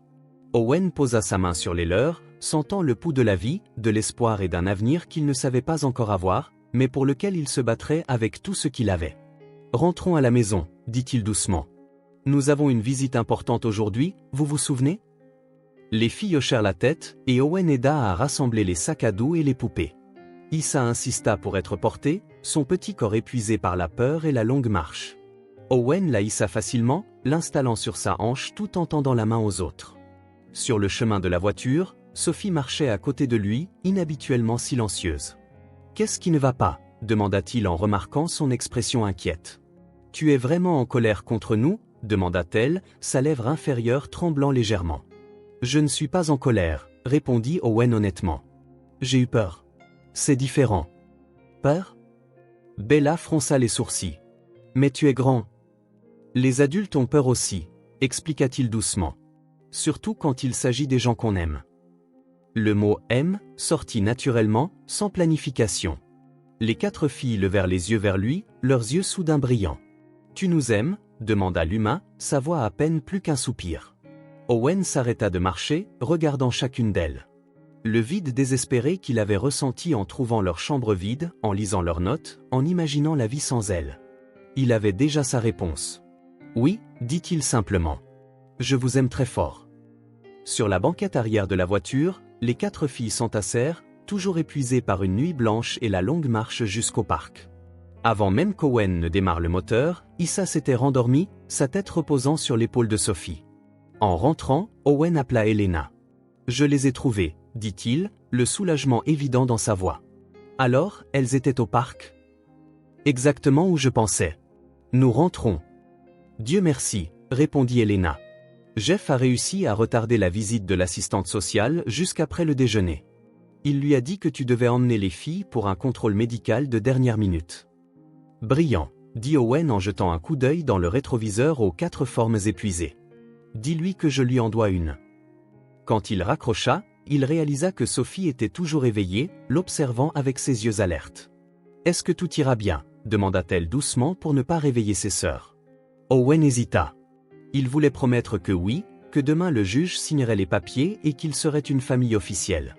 Mais il avait appris que ses enfants appréciaient l'honnêteté par-dessus tout. Je ne sais pas, admit-il. Mais quoi qu'il arrive demain, vous serez toujours mes filles. Toujours. Sophie fit un signe de tête solennel, comme si elle concluait un contrat officiel. Puis, à la surprise d'Owen, elle sourit, un sourire rare et radieux qui transforma son visage sérieux. On t'aime aussi, dit-elle simplement avant de fermer les yeux et de se laisser enfin reposer. Owen conduisit en silence, le cœur débordant. Ce matin-là, il avait connu le vide le plus profond de sa vie en pensant les avoir perdus, un vide qu'aucune somme d'argent, de pouvoir ou de succès n'aurait jamais pu combler. Et maintenant, avec 4 enfants endormis sur sa banquette arrière, il se sentait l'homme le plus riche du monde. Le palais de justice était calme ce jeudi matin. La salle d'audience, avec ses panneaux de bois sombre et ses drapeaux solennels, était intimidante par nature, un lieu où les destins étaient décidés par des personnes qui ne connaissaient souvent que des fragments des vies qui leur étaient présentés. Owen ajusta sa cravate pour la 5e fois en 10 minutes. À côté de lui, Jeff, son avocat, organisait méticuleusement des documents, lui murmurant occasionnellement des mots d'encouragement. De l'autre côté de la pièce, Diane, l'assistante sociale, parlait à voix basse avec son superviseur. Owen ne pouvait pas interpréter leurs expressions. Au cours des semaines écoulées depuis la tentative de fugue des filles, les évaluations s'étaient intensifiées. Plus de visites, plus d'entretiens, plus de rapports. Les filles avaient été examinées par des psychologues, interrogées individuellement, observées en groupe. La maison avait été inspectée à plusieurs reprises, chaque centimètre carré évalué pour sa pertinence pour de jeunes enfants. Owen s'était soumis à tout cela sans protester. Il avait suivi des cours de parentalité pour futurs parents adoptifs, subi des évaluations psychologiques, répondu à des questions profondément personnelles sur son enfance, ses relations, ses habitudes. Il avait ouvert sa vie comme un livre que des étrangers pouvaient feuilleter à leur guise. Tout cela pour ces 4 petites filles qui attendaient dans une pièce voisine sous la garde d'Elena, probablement aussi anxieuses que lui. « Levez-vous pour l'honorable juge Martin Foster », annonça l'huissier. La porte latérale s'ouvrit et un homme d'âge mûr aux cheveux grisonnants et à l'expression sévère entra, sa robe noire ondulant alors qu'il marchait vers l'estrade surélevée. « Vous pouvez vous asseoir », dit-il après avoir pris sa place, sa voix profonde résonnant dans la salle presque vide. Owen obéit, les jambes tremblantes. Il avait affronté des conseils d'administration, des investisseurs impitoyables, des concurrents agressifs, rien de tout cela ne l'avait préparé à la peur qu'il ressentait maintenant. Nous sommes ici pour l'audience finale dans l'affaire d'adoption numéro 7843 concernant la garde permanente de Sofia, Luma, Isabella et Isidora Martinez, lut le juge dans son dossier.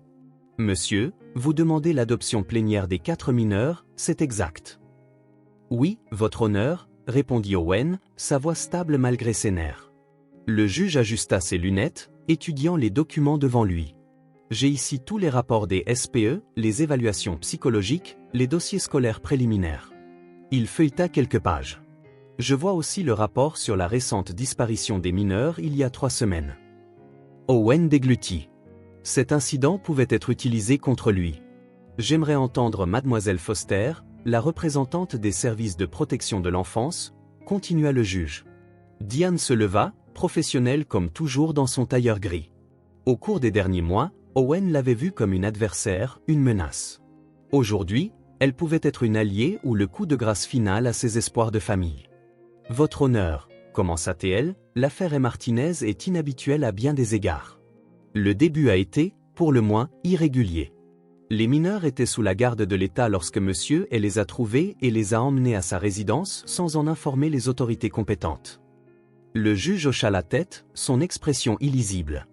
Néanmoins, continua Diane, après une observation approfondie et de multiples évaluations, le service reconnaît que les mineurs ont trouvé une stabilité et une affection authentique au domicile de monsieur A.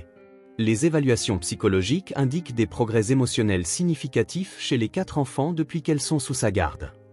Owen sentit une lueur d'espoir. Concernant l'incident de la fugue, poursuivit Diane, notre évaluation conclut qu'il s'agissait en fait d'un signe du lien fort qui s'est tissé entre les enfants et monsieur A. Elles ont fui non pas pour lui échapper, mais pour lui épargner la douleur qu'elles anticipaient si elles étaient enlevées. Le juge prit quelques notes, son visage toujours impénétrable. « Monsieur, dit-il enfin, regardant directement Owen. J'aimerais vous entendre. Pas votre avocat, pas vos assistants. Vous. Pourquoi ces 4 enfants spécifiquement? Pourquoi maintenant? Vous êtes un homme célibataire, sans expérience parentale, avec une carrière exigeante. Pourquoi assumer la responsabilité de 4 mineurs d'un coup? C'était la question que tout le monde avait posée sous une forme ou une autre au cours des derniers mois. La question pour laquelle il avait préparé des réponses peaufinées. Mais assis là, sous le regard scrutateur du juge, toutes ces répliques répétées s'évanouirent. Owen prit une profonde inspiration et décida de dire la seule chose qui comptait, la vérité.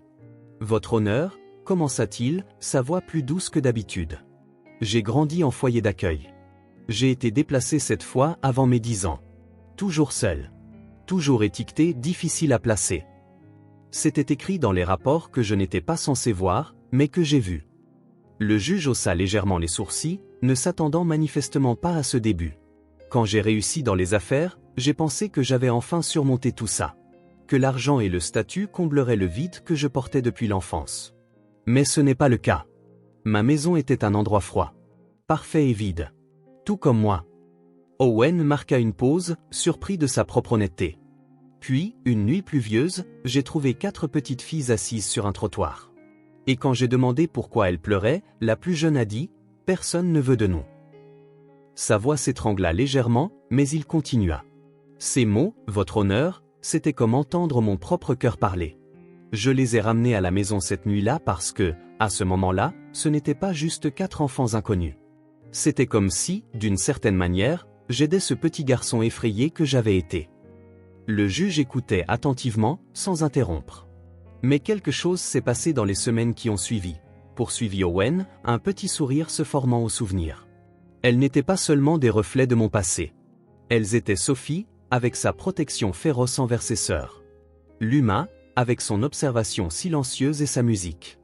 Bella, avec sa bravoure et sa détermination. Issa, avec son innocence et ses questions sans fin. Owen regarda directement le juge, abandonnant toute prétention. J'ai appris que l'amour ne me concerne pas moi, ce que je peux obtenir. Il les concerne elles, ce que je peux donner. J'ai appris à lire des histoires en utilisant des voix différentes pour chaque personnage. J'ai appris les noms de toutes leurs poupées et pourquoi chaque nom est important. J'ai appris que Sophie a besoin d'être rassurée 3 fois avant de se coucher, que Luma joue du piano quand elle est anxieuse, que Bella ne mange les légumes verts que s'ils sont cachés dans le riz, et qu'Issa croit que ses chaussures se parlent quand personne ne regarde. Une légère vague de rire parcourut la salle. Alors, pourquoi ces 4 filles spécifiques? Parce que je les aime. Pas comme des symboles, pas comme des projets, pas comme quelque chose pour remplacer ce que j'ai perdu. Je les aime exactement comme elles sont. Avec toutes les complications, tous les défis, toute la joie imprévisible qu'elles ont apportée dans ma vie. Owen sentit les larmes monter mais ne les retint pas. Quant à l'argent, ma carrière, j'ai appris à mes dépens qu'il y a des choses que l'argent ne peut pas acheter. Il ne peut pas acheter le moment où l'humain a dit que je sentais comme la maison. Il ne peut pas acheter le dessin de Bella de nous tous nous tenant la main. Il ne peut pas acheter le câlin impulsif d'Issa quand elle est heureuse. Il ne peut pas acheter la confiance lentement gagnée dans les yeux de Sophie. Il marqua une pause un instant, essuyant discrètement une larme. Votre honneur, je ne demande pas à adopter ces enfants parce que j'ai besoin d'elles, ou parce que je veux réparer quelque chose en moi. Je demande parce qu'elles ont besoin d'un foyer permanent où elles sont aimées exactement comme elles sont. Et parce que, au cours de ces derniers mois, j'ai découvert que je pouvais être le père qu'elle mérite. Un silence profond suivit. Owen prit une profonde inspiration, se sentant étrangement léger, comme s'il avait déposé un fardeau qu'il portait depuis des décennies. Le juge l'observa un long moment, puis ferma le dossier devant lui. En 30 ans sur ce banc, dit-il enfin, j'ai appris à reconnaître la sincérité quand je la vois. Il marqua une pause. J'aimerais rencontrer les filles maintenant. Jeff, l'avocat, fit signe à l'huissier, qui ouvrit la porte latérale. Helena entra avec les 4 filles, qui marchaient en ligne, main dans la main, portant leurs plus belles robes, les cheveux soigneusement peignés. Les yeux d'Owen rencontrèrent les leurs, et il sourit, essayant d'exsuder une confiance qu'il ne ressentait pas pleinement. Elles s'arrêtèrent devant le juge, qui quitta son estrade pour se tenir à leur niveau. « Bonjour », salua-t-il, sa voix plus douce. « Je suis le juge Foster. »« Bonjour, juge », répondirent-elles à l'unisson, clairement répété par Helena. « Savez-vous pourquoi vous êtes ici aujourd'hui ?» Sophie fit un pas en avant, remplissant son rôle habituel de porte-parole. « Vous allez décider si nous pouvons rester avec Owen pour toujours. »« Et est-ce ce que vous voulez toutes ?» demanda le juge en regardant chaque fille. « Oui, » dit Sophie promptement. « Très fort, » ajouta Bella. « S'il vous plaît, » dit l'humain, sa petite voix ferme. Issa hocha simplement la tête avec emphase, serrant sa poupée Rosie contre sa poitrine. Le juge sourit et retourna à son banc. Il ajusta sa robe, prit son stylo et regarda la salle d'audience. Ayant examiné tous les rapports, témoignages et preuves présentées, ainsi que les souhaits clairs des enfants concernés, ce tribunal accorde l'adoption plénière de Sophia, l'humain, Isabella et Isidora Martinez à Monsieur Owen. Pendant une seconde, Owen ne put traiter les mots. Puis le sens le frappa comme une vague. Elles étaient ses filles. Officiellement. Légalement. Pour toujours. Les filles, qui apparemment comprirent avant lui, explosèrent en cris de joie. Issa sauta de haut en bas, Bella applaudit, l'humain sourit plus largement qu'il ne l'avait jamais vu, et Sophie, sa Sophie sérieuse et réservée, couvrit son visage de ses mains, ses petites épaules secouées par des sanglots de soulagement. Owen bondit sur ses pieds et courut vers elle, tombant à genoux et ouvrant les bras. Les 4 se jetèrent sur lui dans une étreinte chaotique, le faisant tomber à plat sur le sol de la salle d'audience. Là, allongé sur le sol solennel du palais de justice, avec 4 enfants accrochés à lui comme de petits koalas, Owen pleura ouvertement, sans honte, sans retenue. Il pleura pour le garçon qu'il avait été, l'homme qu'il était devenu et les filles qu'il avait maintenant. « Je pense que nous pouvons procéder à la signature des documents », remarqua le juge, un sourire sincère adoucissant son visage habituellement sévère. « Quand vous serez prêt, bien sûr. » Finalement, Owen se releva, les filles toujours agrippées à lui comme elles le pouvaient, Issa dans ses bras, Bella accrochée à son cou, l'humain et Sophie tenant chacune l'une de ses mains. Il signa les documents ainsi, Issa toujours sur sa hanche, sa main libre tremblant d'émotion alors que sa signature transformait 4 enfants perdus et un homme solitaire en une famille officielle. « Félicitations, monsieur », dit le juge en lui serrant la main. « Ou devrais-je dire, la famille est Martinez. » Devant le palais de justice, Helena attendait avec des ballons colorés pour chacune des filles. Jeff, l'avocat habituellement si formel, distribuait des câlins et des poignées de main comme des confettis. « On rentre à la maison maintenant ?» demanda Issa, toujours dans les bras d'Owen. « Oui » répondit-il, ressentant un tout nouveau sens au mot « maison ». « Nous rentrons à la maison. » Sophie, toujours pratique même dans les moments d'émotion, le regarda avec des yeux encore humides mais un air déterminé. « Maintenant, on peut peindre nos chambres, hein ? Tu as promis que quand ce serait pour toujours, on pourrait peindre. » Owen rit, un rire léger et libre qui semblait encore nouveau sur ses lèvres. « Oui. Maintenant, vous pouvez peindre, décorer, changer tout ce que vous voulez. » Et c'est exactement ce qu'elles firent.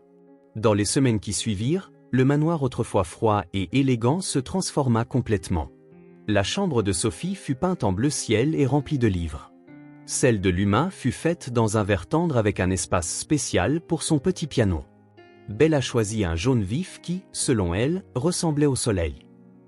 Et Issa, bien sûr, voulait du rose, un rose si vif qu'il en était presque écrasant, mais qui la faisait sourire chaque fois qu'elle y entrait.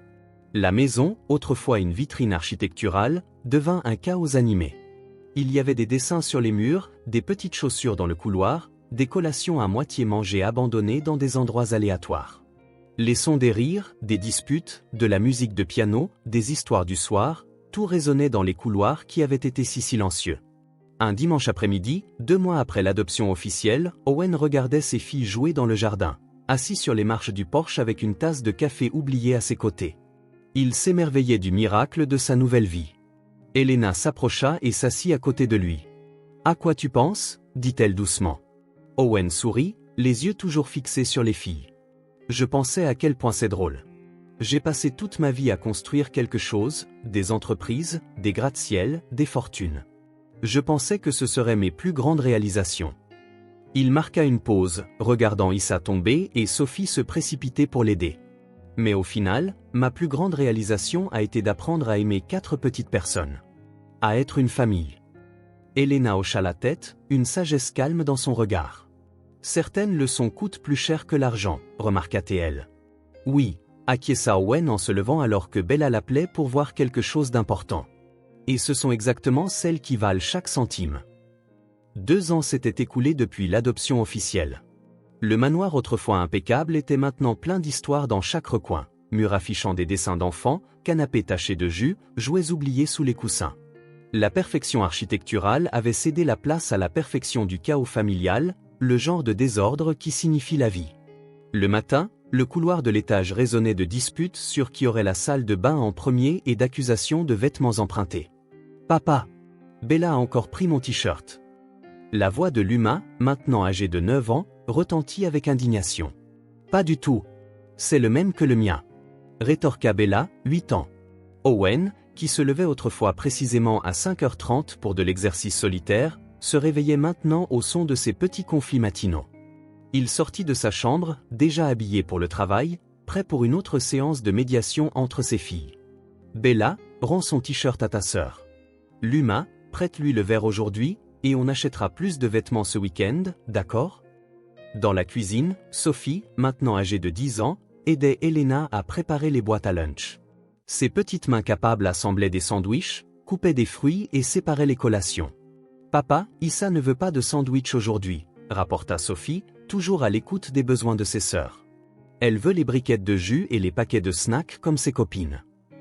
Issa, 7 ans maintenant, entra, ses dents de devant manquantes, traînant son sac à dos licorne rose derrière elle. « Papa, tu peux me tresser les cheveux aujourd'hui ? On a les photos de classe. » Owen posa sa tasse de café. Tresser les cheveux avait été l'une des compétences les plus difficiles à maîtriser dans son nouveau rôle. Il avait regardé des dizaines de tutoriels en ligne, s'était entraîné sur des poupées jusqu'à obtenir des résultats acceptables. Bien sûr, princesse. Viens ici. Avec des doigts maintenant étonnamment agiles pour un homme qui ne signait autrefois que des contrats, il tressa les cheveux foncés d'Issa, les attachant avec l'élastique licorne qu'elle insistait pour porter quotidiennement. C'est parfait. Tu es le meilleur tresseur de cheveux du monde. Tresseur n'est pas un mot, corrigea Luma, toujours l'académique. Si, maintenant. Je l'ai inventé, répliqua Issa avec la logique irréfutable d'une enfant de 7 ans. À 7h45, comme chaque matin d'école, les 4 s'alignaient près de la porte d'entrée, sac à dos sur les épaules, déjeuner à la main, attendant le contrôle final d'Owen avant de s'entasser dans la camionnette qui les emmenait à l'école. C'était le moment qu'Owen chérissait secrètement le plus. Chaque matin, 4 visages se tournaient vers lui, 4 sourires, un avec des dents manquantes, 4 versions du même bonheur qui avait changé sa vie complètement. « Tout le monde a ses devoirs ?» demanda-t-il, suivant le rituel quotidien. « Oui » répondirent-elles en chœur, levant leur sac à dos en guise de preuve. « Livres ? Fournitures ? Autorisation ?» Chaque élément était confirmé par des hochements de tête enthousiastes. Owen savait que quelque chose serait oublié, quelque chose l'était toujours, et qu'il recevrait un appel de l'école avant midi. Mais cela aussi faisait partie de la routine, partie de la danse quotidienne d'être le père de 4 enfants. Avant d'ouvrir la porte, il s'agenouilla à leur niveau pour la partie finale et la plus importante du rituel. « Et le plus important, vous emportez de l'amour !» crièrent-elles ensemble en sautant sur lui pour un câlin de groupe qui le faisait généralement tomber. « Je vous aime », dit-il en regardant dans chaque paire d'yeux. « Passez une bonne journée. Apprenez beaucoup. Soyez gentils. »« On t'aime aussi, papa », répondirent-elles, complétant le rituel. Dans la voiture, après les avoir déposés à l'école, Owen se surprenait souvent à sourire sans raison. Si quelqu'un lui avait dit, 3 ans plus tôt, que sa plus grande joie serait de faire des tresses, de préparer des lunchs et de régler des disputes de t-shirts, il aurait trouvé cela absurde. Maintenant, il ne pouvait imaginer de plus grand bonheur. Tout au long de la journée, son téléphone sonnait constamment, l'infirmière de l'école signalant qu'Issa avait mal à la gorge, l'enseignante de Bella demandant la permission pour un projet, Sophie lui rappelant la répétition de la chorale, Elena mentionnant que l'humain avait besoin de matériel supplémentaire pour un devoir. La vie qui tournait autrefois autour des réunions d'affaires, des acquisitions et des profits orbitait maintenant autour de 4 petits soleils. Et il n'échangerait cela pour rien au monde. À la date exacte marquant les 2 ans de l'adoption officielle, Owen quitta le travail plus tôt. Il avait prévu une surprise pour les filles, des billets pour une comédie musicale et un dîner dans leur restaurant préféré. Quand il ouvrit la porte d'entrée, cependant, il fut accueilli par un silence inhabituel. Normalement, à cette heure, la maison serait animée de musique, de rires ou parfois de larmes, ou les sons de la vie. Les filles, appela-t-il, intriguées par le calme. Elena ? Il entra dans le salon et s'arrêta, stupéfait. La pièce était décorée de ballons colorés, de guirlandes en papier et d'une immense bannière faite à la main couvrant presque tout le mur, joyeux jour d'anniversaire des familles. Tu es le meilleur papa du monde. En dessous, chacune avait écrit des messages personnels, celui de Sophie, impeccablement soigné, merci de toujours croire en nous, celui de Luma décoré de notes de musique, tu es la meilleure partie de notre chanson, celui de Bella rempli de cœurs colorés, notre papa de cœur pour toujours, et celui d'Issa en écriture enfantine, je t'aime plus que les licornes et c'est beaucoup. Surprise! Crièrent 4 voix, surgissant de derrière le canapé, les rideaux, dans le cas d'Issa, une boîte manifestement trop petite pour la cacher. Elena sortit de la cuisine, portant un gâteau fait maison décoré de ce qui semblait être la tentative des filles de reproduire le visage d'Owen en glaçage au chocolat. Elles ont tout planifié elles-mêmes, dit Elena en souriant. Elles y travaillent depuis des semaines. Owen était sans voix. Il avait passé sa vie à surprendre les autres avec des cadeaux coûteux, de grands gestes. Être le destinataire de tant d'amour soigneusement planifié était bouleversant. « Ça te plaît, papa ?» demanda Sophie, une rare incertitude dans sa voix habituellement confiante. « Si ça me plaît » réussit-il enfin à dire. « Je n'ai jamais rien reçu d'aussi spécial de toute ma vie. » Les 4 filles se précipitèrent pour un câlin de groupe, et il s'agenouilla pour les recevoir, sentant cet enchevêtrement désormais familier de bras et de cheveux. « On a fait des cadeaux aussi » déclara Bella, incapable de contenir son excitation. Une par une, elles lui donnèrent leurs cadeaux, emballés dans du papier coloré et beaucoup de rubans adhésifs. De Sophie, une cravate peinte à la main ornée de minuscules empreintes digitales. De Luma, une playlist sur un CD décoré. De Bella, un cadre photo en bâtonnet de glace. D'Issa, un collier en macaroni qu'elle insista pour qu'il mette immédiatement. « Il y a un dernier cadeau » annonça Sophie. « C'est de nous toutes. » Elle lui tendit un grand livre recouvert de tissus aux couleurs vives. Sur la couverture, en lettres dorées soigneusement appliquées, l'histoire de notre famille. Owen ouvrit l'album avec des mains tremblantes. À l'intérieur se trouvaient des photos, des notes, des dessins et des souvenirs des 2 dernières années.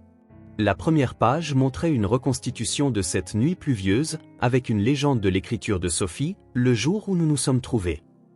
Au fur et à mesure qu'ils tournaient les pages, tout leur parcours se déroulait. Premier Noël ensemble, anniversaire, voyage à la plage, moment quotidien rendu extraordinaire simplement en étant ensemble.